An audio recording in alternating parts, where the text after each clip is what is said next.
લીલા વટાણાની ગ્રેવી બટાકાવાળું શાક જેને યુપીમાં મટર કે નિમોને કહેવામાં આવે છે તે બનાવીશું. તેના માટે કડાઈમાં થોડું તેલ ગરમ કરવા મૂકીશું. તેમાં છોલી સમારેલા બટાકા ઉમેરી લઈશું.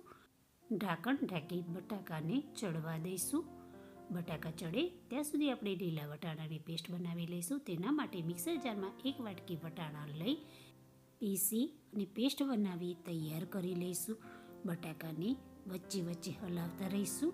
બટાકા સરસ ચડી જાય ત્યારે તેને તેલમાંથી નિતારી એક બાઉલમાં કાઢી લઈશું. ફરી તે જ તેલમાં વટાણાની પેસ્ટ ઉમેરી સાતળી લઈશું. વટાણાની પેસ્ટ ધીમા તાપે સાતળવી. પેસ્ટ સતળાય ત્યાં સુધી આપણે એક બીજી પેસ્ટ બનાવી લઈશું. તેના માટે મિક્સર જારમાં લીલી ડુંગળી, આદુ, મરચાં, ધાણાની દાંડી, લીલું લસણ, લીલા ધાણા ઉમેરી પેસ્ટ બનાવી તૈયાર કરી લઈશું.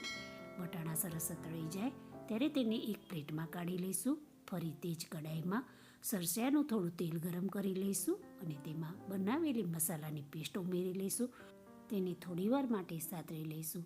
હવે તેમાં 1 નંગ સમારેલું ટામેટું ઉમેરી લઈશું અને તેને પણ થોડીવાર માટે સાતળી લઈશું. તેમાં 1 નાની વાટકી લીલા વટાણા અને ચપટી હળદર ઉમેરી બરોબર મિલાવી લઈશું. તેમાં સાતળેલા લીલા વટાણાની પેસ્ટ ઉમેરી લઈશું અને બધું બરોબર મિલાવી થોડું પાણી ઉમેરી બધું બરોબર હલાવી લઈશું. હવે તેમાં સાતળેલા બટાકા ઉમેરી લઈશું.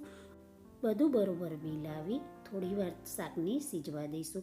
શાક સરસ સીજાઈ જાય, રસો થોડો ઘટ થઈ જાય ત્યારે ઉપરથી ધાણા જીરું, ગરમ મસાલો, લીલું લસણ, લીલા ધાણા ઉમેરી બધું એકવાર હલાવી શાક તૈયાર કરીશું અને સર્વ કરીશું. તો તૈયાર છે મટર કે નિમોને